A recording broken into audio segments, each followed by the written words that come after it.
No wave ever crashes without a warning. Wisdom lies in staying calm before the storm.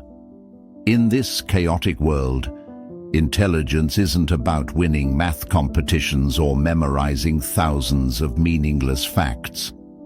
True intelligence is the ability to spot the storm from afar, prepare mentally, stay composed, and walk through it with unwavering strength. People often mistake intelligence for IQ, a cold, clinical number on a test. But to the Stoics, intelligence isn't about having a superior mind. It's about mastering the art of wise living. Intelligence is the ability to choose the right thing to do at the right time, based on the right principles. It's the kind of intelligence that empowers us to live rationally, act ethically, and remain unshaken by opinions, emotions, or circumstances. In this video, we'll redefine intelligence not through textbooks, but through the lens of Stoic philosophy. I'll show you how to develop the kind of wisdom that puts you ahead of 99% of people out there. No noise, no fluff, just reason, self-control, and right action. 1. Redefining intelligence. Intelligence, to most people, is a flashy symbol, soaring IQ scores, the ability to solve math problems in seconds, or a memory like a machine. But to someone who lives by the philosophy of Stoicism, intelligence isn't a dead data bank stored in the brain. Intelligence is alive. It's a constant flow between goal, action, feedback, and adjustment. It's not defined by test results, but by how you shape your life day by day. We live in an era overflowing with information, yet starved of understanding. Millions of people know a lot, but still fail to steer their lives with intention. Why? Because they lack cybernetic ability, the capacity to steer themselves like a ship navigating through a stormy sea. The word cybernetics comes from the Greek kubernetes, meaning helmsman. A ship in the ocean can't travel in a perfectly straight line. It must constantly adjust the rudder, drifting slightly left, then slightly right, yet still advancing toward the lighthouse. People are the same. You don't need to be perfect. You need to know how to constantly recalibrate based on feedback from reality. Real intelligence, then, doesn't lie in how good you are the first time. It lies in whether you can learn from your mistakes, make adjustments, and stay committed to the path forward. A simple example is the thermostat in your home. It's not smart in the way we usually think. It doesn't read books, and it has no grand ideas. But it does something most people can't. It reads the present, compares it to the goal, takes the right action, and keeps doing that again and again. When the room gets colder than the set temperature, it turns the heater on. When it's warm enough, it turns it off. No reminders, no motivational speeches. It just does the job, and that makes it incredibly reliable. By contrast, there are people with sky-high IQs like Chris Langan, once praised by the media as the smartest man in America. Yet his life didn't reach the level of achievement many expected. Why? Because he lacked something called aperture, the ability to widen his perspective, connect the dots into a bigger picture, and act in alignment with that picture. Intelligence isn't just raw potential. It's the ability to direct that potential in the right way. As Marcus Aurelius once wrote, "The impediment to action advances action. What stands in the way becomes the way." This quote doesn't just reflect the power of Stoic thinking, it embodies the pinnacle of cybernetic intelligence. The wise don't shy away from mistakes or failure. They observe them as signals. They don't see obstacles as dead ends, but as input. From there, they adjust, act again, and listen for feedback. So, to become smarter than 99% of people, you don't need to memorize 10,000 facts. You only need to master one thing: look at reality, recognize how far off course you are from your goal, and adjust your behavior. No excuses, no delays, no hiding from the sting of failure. The popular mindset today says, success comes from breakthroughs, but the Stoic understands that real progress comes from accumulation, hundreds of tiny adjustments made day after day. A missed tennis shot isn't a failure, it's a signal. A bad meeting, a poor test score, a moment of lost temper. Each one is a chance to recalibrate, if you have the courage to face it. Wisdom is like rowing against a river current. If you drop the oars, you'll drift somewhere you don't want to go. But if you learn to read the water, to know when to push harder and when to ease up, you'll get across. Not through brute force, but through understanding. And most importantly, you need to set a goal. Without a goal, you have no way to measure how far off you are. Without a lighthouse, the ship just spins in circles at sea.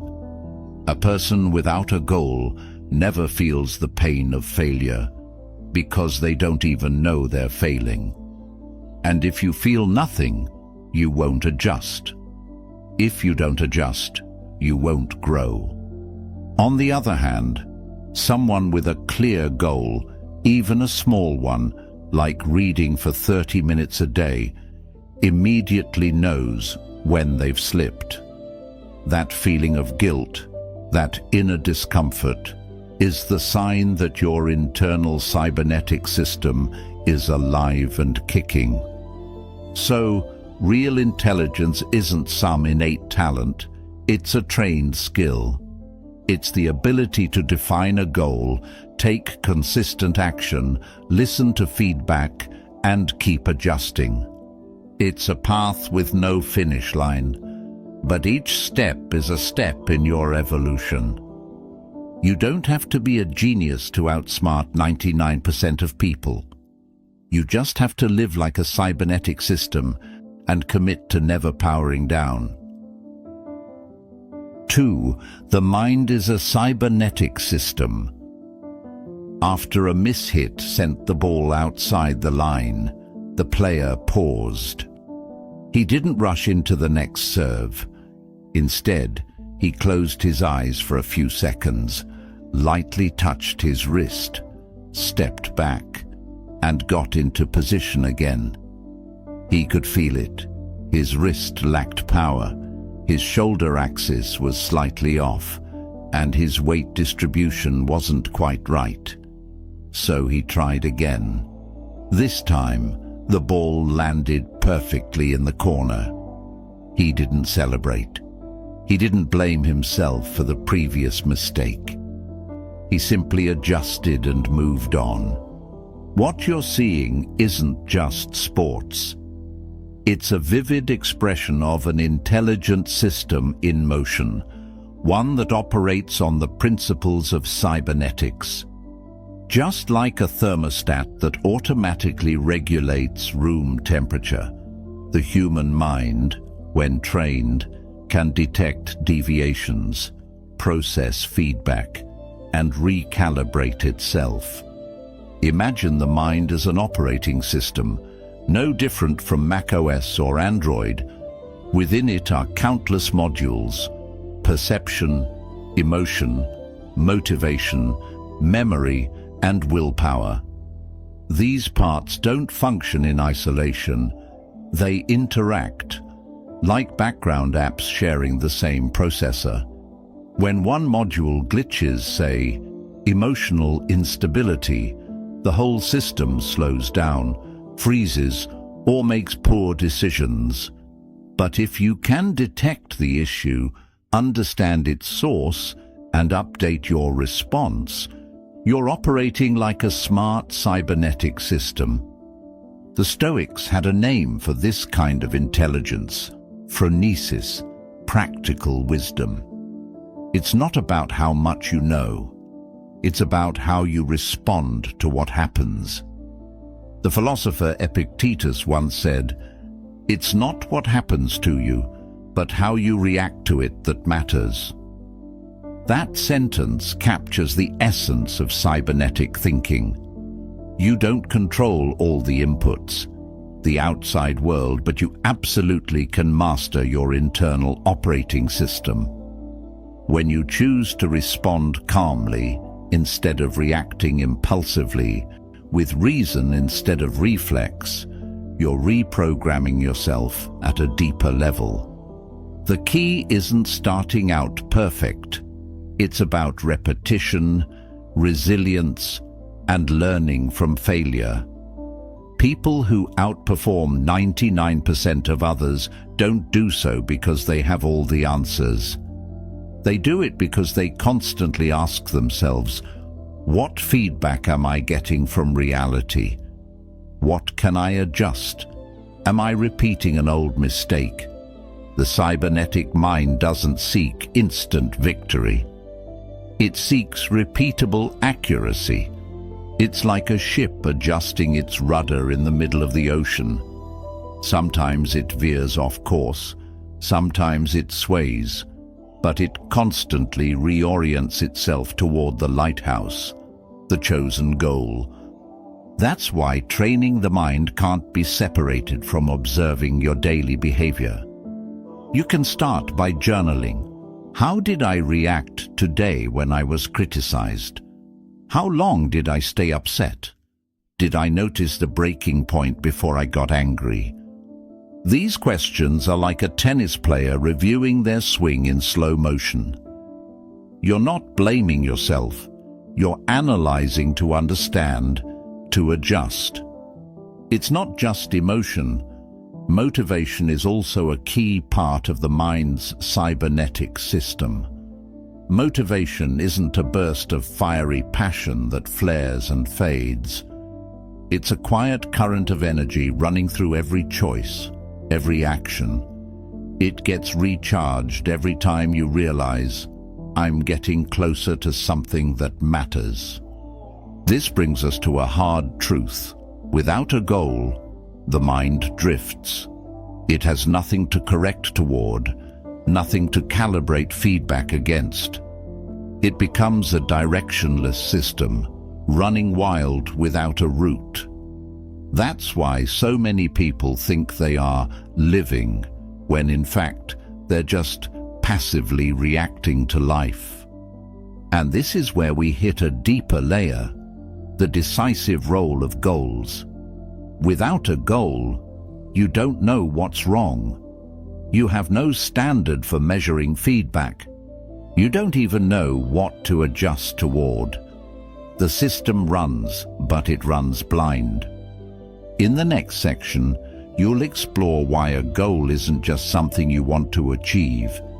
It's the most powerful filter for your entire perception, behavior, and emotional life. It's the yardstick for whether you're awake or living like a mechanical dream. And maybe, just maybe, you'll realize it's not that you lack motivation, it's that you lack a destination. Ready to reset the rudder of your life where all adjustment begins. 3. The decisive role of goals. You can't hit a target if you don't know what you're aiming for.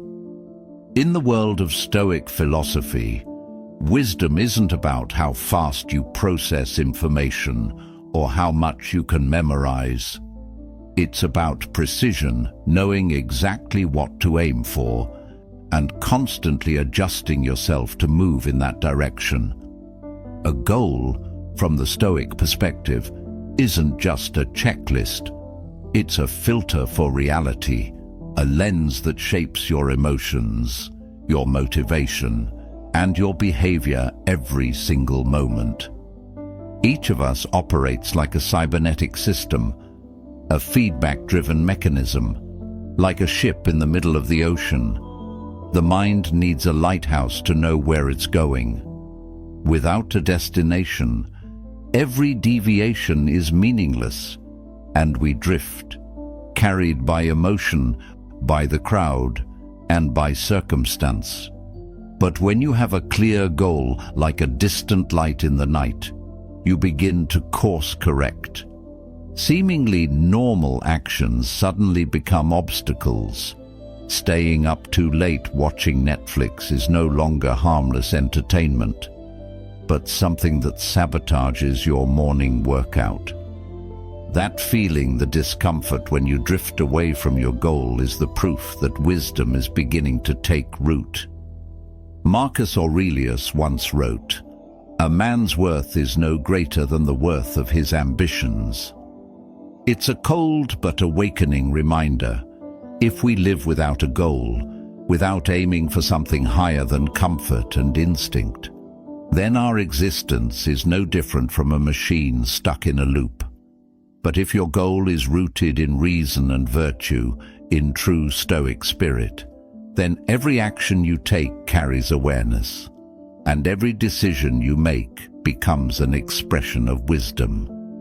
The human mind, in modern understanding, is a network of subsystems: cognition, emotion, habits, motivation. Each system interacts like gears in a machine, and it is the goal that programs the entire operating system. It determines what you perceive as important, how you respond to mistakes, and whether you have a compelling reason to rise after failure. A goal doesn't just guide behavior, it structures your emotional world. When your goal is clear, dopamine, the neurotransmitter of motivation, is no longer scattered. It becomes focused. You're no longer distracted by trivial stimuli. You begin to see everything as part of your movement map toward the target. On the other hand, when you live without a goal, you lose both your compass and your sensor. You won't feel pain when your behavior strays, because there's nothing to stray from. Without a goal, there's no standard to measure feedback against. A failure is just an accident. An opportunity just passes you by. You learn nothing because you don't know what you're trying to learn for. Let's go back to a very real-life example. Someone trying to lose weight. When that goal becomes their number one priority, every daily behavior is lit up by it. A late-night meal, a midnight movie, a skipped workout. They all create discomfort. Not because anyone is judging you, but because you have set up your own internal measurement system. Wisdom isn't about knowing what to do. It's about how you feel when you're not doing it. When you feel pain for stepping off your path, that's a sign your awareness is maturing. The beauty is, goals are yours to choose. Stoicism doesn't require you to pick a specific goal. It simply requires that you have one and that it aligns with virtue, reason, and consistency with nature. A Stoic doesn't aim to be rich for the sake of it, but to become wealthy with integrity. Not to be liked, but to be worthy of being liked. Not to succeed by society's standards, but by the standards of their own soul. The key lies in self-awareness. What are you living for? If you wake up every day without a clear answer, chances are you're living by goals someone else planted in you. School, family, social media, advertisers, they all benefit when you have no purpose of your own, because it makes you easier to steer into their system. By contrast, someone who is truly intelligent, in the Stoic sense, is someone who reprograms themselves. They don't need more facts, or higher grades, or an IQ of 160. They need one right goal, an honest feedback loop, and the ability to adjust themselves constantly.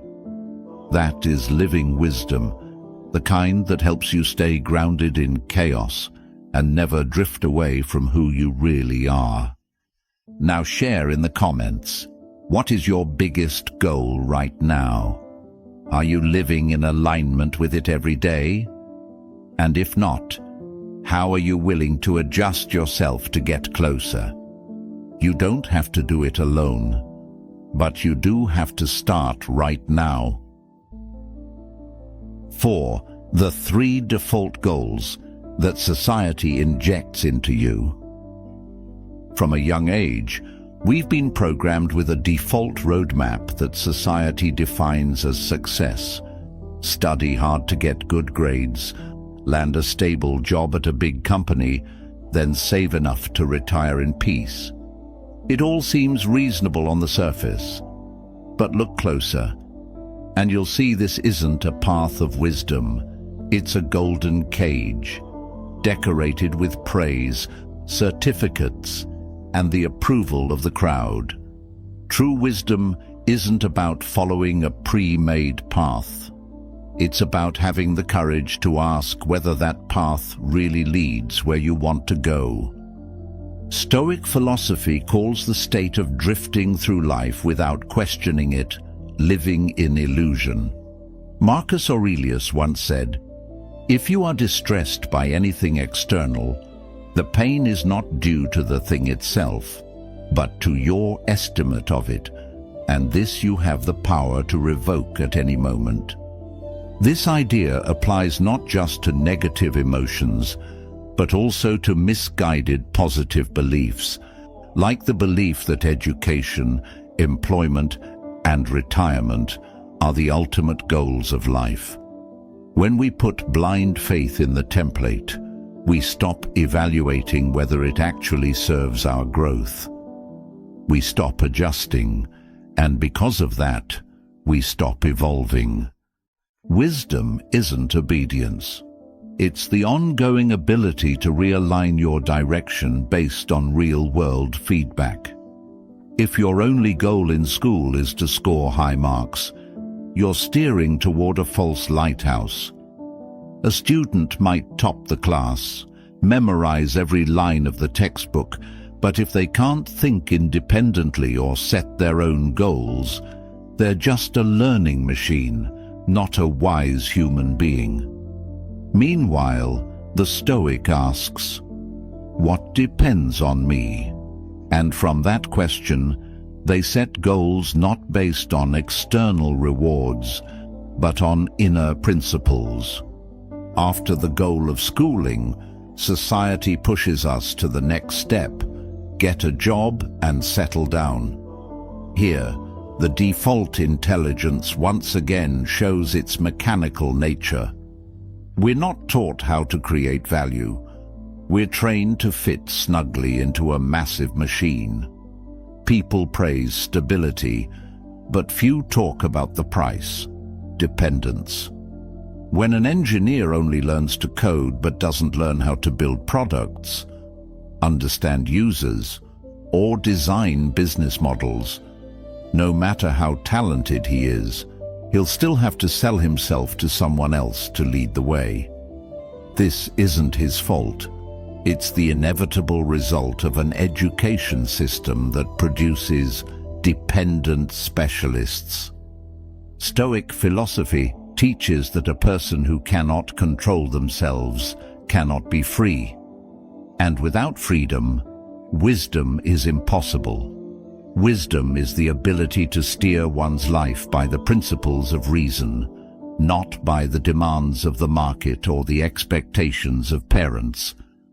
Stoics like Epictetus emphasized that in order to master life, we must first master ourselves, not by resisting life, but by understanding it, observing it, and responding consciously.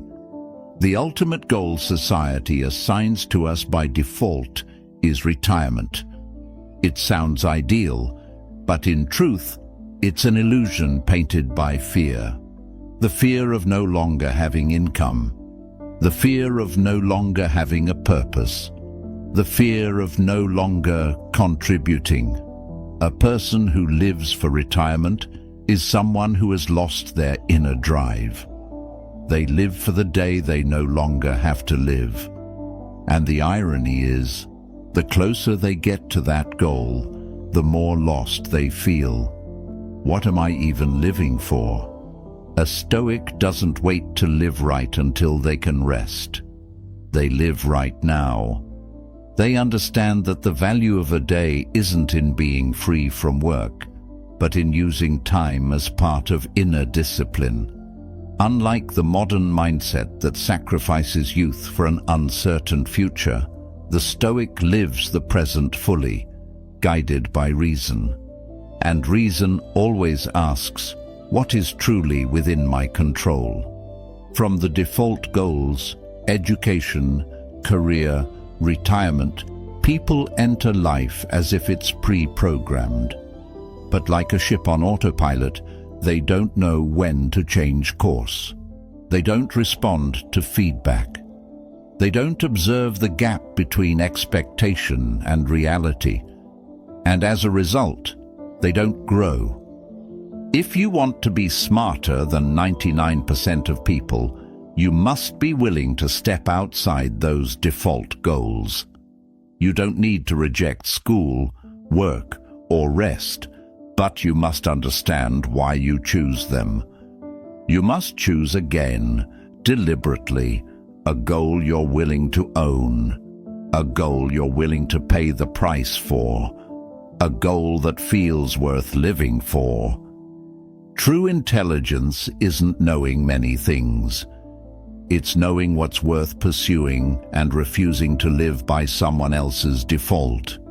When you dare to question, to reassess, to course correct, you begin to take the helm of your life, not just as a smart passenger, but as the captain who knows where they're going. 5. The stages of psychological development. There's a question that seems simple, but can change your entire life. Where am I on the journey of mental maturity? Because if you don't know where you stand, then every piece of advice, every profound insight, every grand goal means nothing. They're like detailed maps of a land you haven't even set foot in. When people talk about superior intelligence, they often think of sharp reasoning, lightning-fast information processing, or extraordinary memory. But to the Stoics, intelligence isn't a data bank. It's the depth of awareness, the ability to observe yourself, see through your ego, and act with integrity no matter the circumstances. That's why, to be smarter than 99% of people, you don't need a superhuman brain. You need psychological maturity. And true maturity doesn't come with age. It comes through stages of conscious development. Modern psychology divides this developmental journey into 3 major levels: pre-conventional, conventional, and post-conventional. Each level is a distinct mental world with its own logic, values, and way of seeing life. And within each level, there are multiple stages that you are often unconsciously living in right now. At the first level, the pre-conventional stage, people are still driven by instinct, by the need for praise and the fear of punishment. Right and wrong are defined by others. But most of modern society is stuck at the conventional level, where individuals follow systems but lose the ability to reflect. This is the most densely populated zone in the chart of mental growth. Those in the conformist stage, making up around 75 to 80% of the population, live and work entirely by the rules of the game. They're the 9-to-5 office workers who meet KPIs, avoid conflict, and feel comfortable because everyone else is doing it too. They don't ask questions because they were never taught that it's even possible to ask them. Some move on to become experts, individuals with deep, specialized skills, often excelling in their fields, like programmers, doctors, or engineers. But many get stuck inside this specialist cocoon, unable to see the bigger picture. They can use tools flawlessly, but don't understand why they're using them. They write perfect code, but don't understand the product, don't understand the users. So they can't create anything truly groundbreaking. Next comes the achiever, someone who lives for goals, results, and performance. They read self-help books, set weekly targets, and pursue personal success like a new religion. They're startup founders, CEOs, or freelancers chasing a new kind of American dream. This is the beginning of independence, but it still carries the imprint of the old system. Success must have form, numbers, and comparison. Beyond that is the pluralists, individuals who begin to question old frames of reference. They no longer believe in a single right path. They turn to meditation, study psychology, ask questions about meaning, and tend to slow down in order to live more authentically. But without careful guidance, they can easily fall into extreme relativism, lose direction, or reject the importance of structure. Higher up is the strategist, someone who doesn't just see from multiple perspectives, but can also systematize and bring intuition into action. These individuals can both perceive patterns and engage with reality. They combine disciplines to create new solutions, much like Elon Musk, an engineer, strategist, and storyteller. They don't just do things right, they go deep. Construct-aware is the stage where the mind begins to see a profound truth. The world isn't simply real, it's constructed through the way we perceive it. At this level, individuals like psychologist Carl Rogers recognize that truth isn't absolute. It must be felt, experienced, and transformed from within. They feel others' pain as their own, not through theory, but through deep empathy. And at the peak of mental development lies the unitive, a state of consciousness where all divisions dissolve. There is no longer me and others, right or wrong, good or bad. Only harmony with reality, action free from ego. Alan Watts once said, "We are not in the universe. We are an inseparable part of it." When you live from this level, intelligence is no longer a tool to conquer, but a force to unify. Here, the words of Marcus Aurelius ring out like a guiding compass for this entire journey.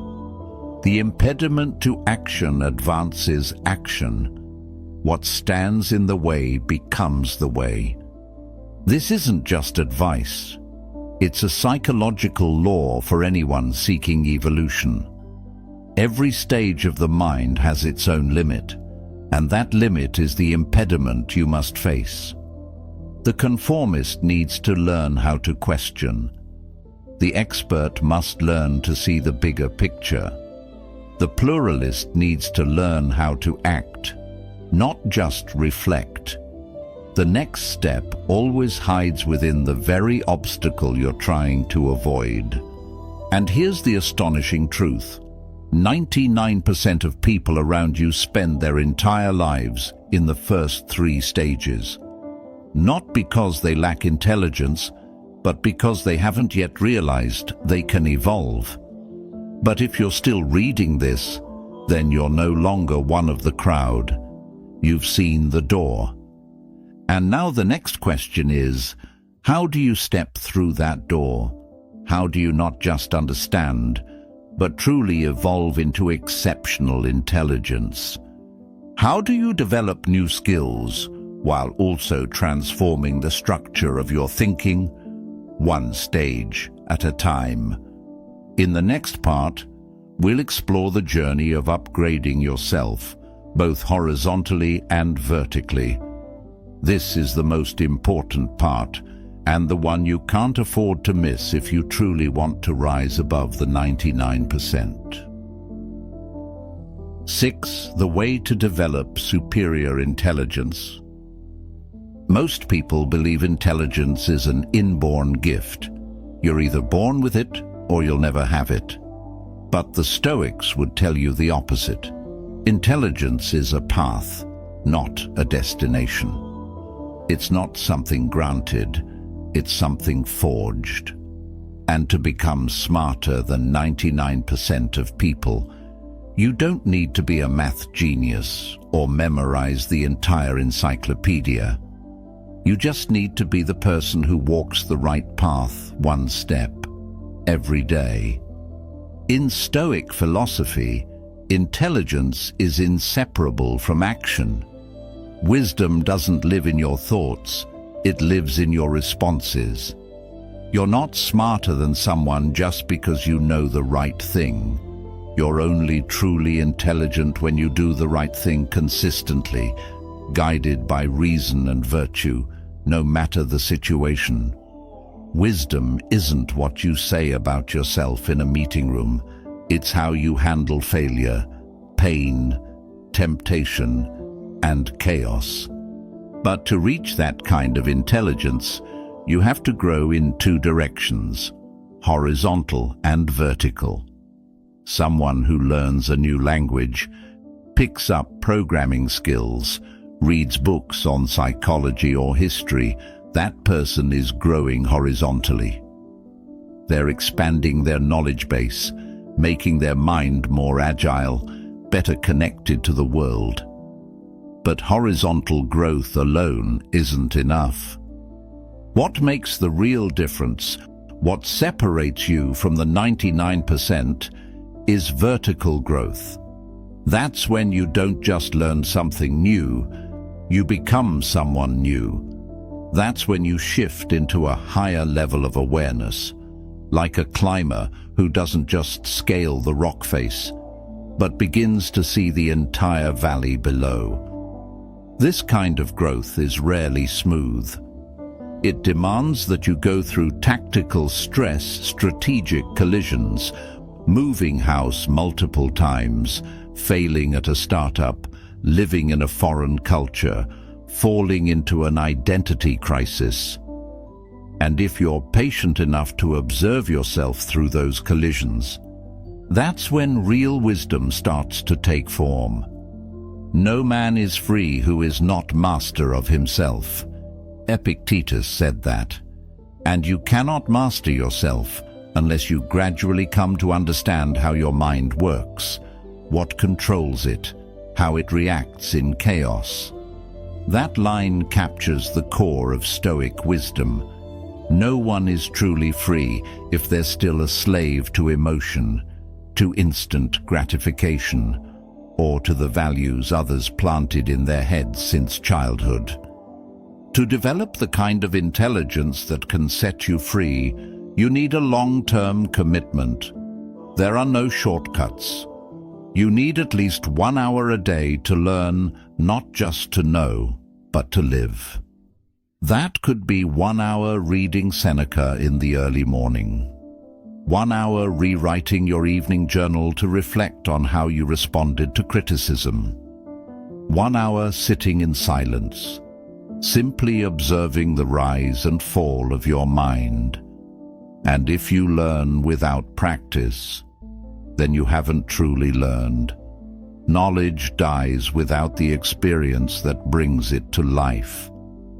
You will not grow if you stay in your comfort zone. The Stoics don't teach you to seek peace by withdrawing. They teach you to stand firm in the storm without being broken. To do that, you must train your mind like you train your muscles, consistently, strategically, without compromise. And you must commit. No one can do it for you. No philosopher can live your life in your place. So start. Set a goal. Take action. Observe the results. Adjust. Repeat. That is the full cycle of cybernetic wisdom. Each day, learn something that challenges you. Do something that scares you. And write down something that helps you understand yourself better than you did yesterday. This isn't some magical formula, but if you do it long enough, you'll climb higher. So high that most people won't even realize there was a mountain there to climb. And once you can observe your mind from above, fine-tune every small reaction, control your anger, your fear, your cravings, then you won't need to prove you're intelligent anymore. You are intelligent, and not by accident. You'll have left the other 99% behind. In Stoic philosophy, true intelligence is the wisdom to live rightly, in harmony with nature, and to course-correct your life through constant feedback. It's not about knowing more, but about seeing clearer, choosing better, and acting with integrity. From emotional reactivity to apatheia, unshakable peace, the path is built through daily practice, self-observation, self-discipline, and relentless goal reassessment. So ask yourself, today, am I pursuing virtue or chasing what's beyond my control? Don't wait for a perfect moment. Start now. Begin with journaling. Practice negative visualization. Reclaim the mind from chaos, one quiet step at a time. Because in the end, intelligence isn't measured by your memory or your grades. It's measured by your ability to master yourself. Outthink your past. Outgrow the noise. Outlast the 99%. You were made for more if you dare to train your mind like a Stoic.